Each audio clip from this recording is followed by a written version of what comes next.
Ние сме дојдени до некакви сознанија каде се направени пропусти и не се секогаш намерни пропустите, нели не секогаш колегите несовесно си работеле, меѓутоа во многу една чудна атмосфера се правени плановите, многу долго трае изготвувањето на плановите, многу често се менувала правилниците, законот многу често е менуван, така да е доведено во една состојба во која деталните урбанистички планови се произведуваат дополнителен хаос во градот.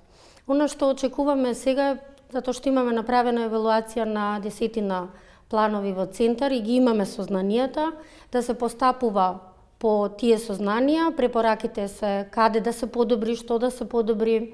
Во соработка сме и со град Скопје, затоа што и тие даваат своje мислења.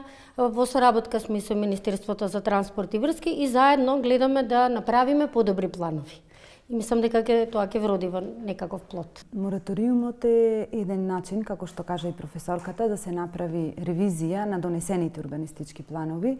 Мораториумот мислам дека првично се однесува во однос на градењето.